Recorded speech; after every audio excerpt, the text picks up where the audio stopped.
राजधानी रायपुर से खबर, जहां नीति आयोग की अहम बैठक पीएम मोदी की अध्यक्षता में ये बैठक हो रही है।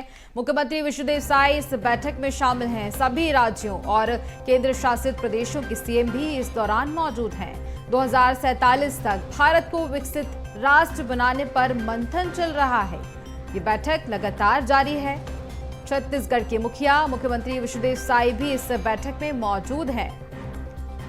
जहां देश के प्रधानमंत्री नरेंद्र मोदी की अध्यक्षता में ये बैठक चल रही है और इसके साथ ही 2047 तक भारत को विकसित राष्ट्र बनाने को लेकर मंथन लगातार जारी है।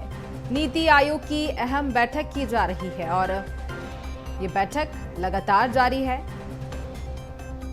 तो बड़ा मंथन इस दौरान चल रहा है। 2047 तक भारत को विकसित राष्ट्र बनाने को लेकर मंथन चल रहा है।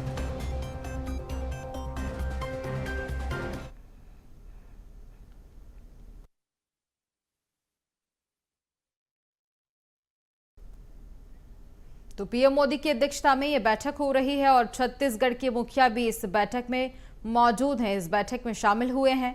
सभी राज्यों और केंद्र शासित प्रदेशों के सीएम भी इस दौरान मौजूद हैं और ये तस्वीरें आप देख सकते हैं, जहां 2047 तक भारत को विकसित राष्ट्र बनाने को लेकर के लगातार मंथन जारी है।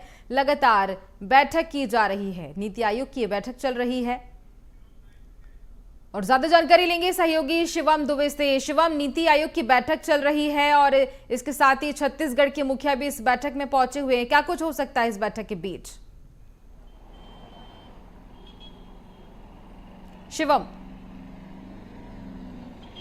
जी बिल्कुल, देखिए दिल्ली में एक बड़ी बैठक इस वक्त चल रही है। प्रधानमंत्री नरेंद्र मोदी की अध्यक्षता में नीति आयोग की बैठक चल रही है। सभी प्रदेशों के मुख्यमंत्री इस बैठक में शामिल होने पहुंचे हैं। केंद्र शासित जो प्रदेश हैं उनके मुख्यमंत्री भी इस बैठक में शामिल होने पहुंचे हैं। कुछ मुख्यमंत्री अभी पहुंच रहे हैं, लेकिन सबसे बड़ी बात है कि नीति आयोग की बैठक शुरू हो चुकी है। बैठक में मंथन किया जा रहा है कि आगामी समय में जो लक्ष्य रखा गया है भारत को विकसित बनाने का 2047 तक, उस पर चर्चा चल रही है। छत्तीसगढ़ के मुख्यमंत्री विष्णुदेव साय भी इस बैठक में शामिल हुए हैं।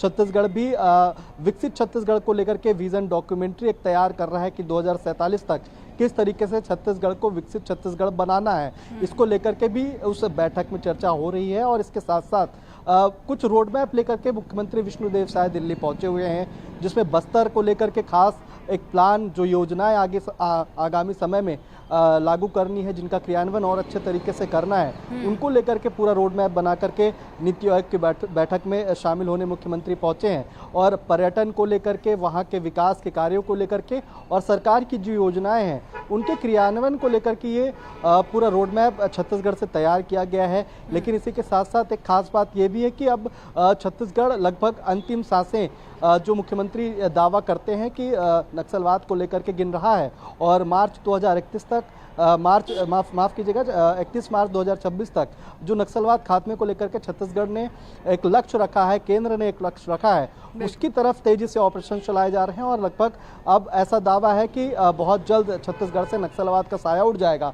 ऐसे में विकास की जरूरत बस्तर को भी होगी, छत्तीसगढ़ को भी होगी और इसको लेकर के ही पूरा जो खाका तैयार किया गया है आगामी योजनाओं का और उन विकास के कार्यों का, जिसको लेकर के विकास नया रोड मैप जो वो तैयार किया गया है, वो कहीं ना कहीं बेहद महत्वपूर्ण होगा और इसी बैठक में ये चर्चाएं होंगी। नीति आयोग में जो बैठक में चर्चा होती है उसमें सबसे बड़ी बात यही होती है कि जो समन्वय होता है राज्य और केंद्र के बीच में, उसको बढ़ावा मिलता है। प्रधानमंत्री नरेंद्र मोदी एक टीम इंडिया के विजन को लेकर के चल रहे हैं और इस टीम इंडिया के विजन में तमाम वो प्रदेश हैं, चाहे वो बीजेपी शासित हो या अन्य जो राजनीतिक दल हैं उनके शासित जो मुख्यमंत्री हैं, जो प्रदेश हैं, वो सब इस बैठक में शामिल होने पहुंचते हैं और एक टीम इंडिया की तरह जो लक्ष्य प्रधानमंत्री नरेंद्र मोदी का रहा है कि भारत को 2047 तक विकसित भारत बनाना है, उसमें सभी राज्यों की जो भूमिका रहेगी, सभी राज्यों को विकसित होना पड़ेगा, सभी राज्यों की उतनी ही महत्वपूर्णता होगी जितना कि जो कि विकास के लिए महत्वपूर्ण होगा और विकसित भारत बनाने के लिए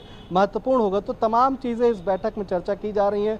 छत्तीसगढ़ के मुख्यमंत्री इस बैठक में शामिल हैं। छत्तीसगढ़ के लिए विकास के लिए जो रोड मैप तैयार किया गया है, आगामी समय में जो योजनाओं का क्रियान्वयन होना है, वो तमाम चर्चाएं इस बैठक में होंगी। जी बिल्कुल शिवम, तमाम जानकारी के लिए बहुत धन्यवाद आपका।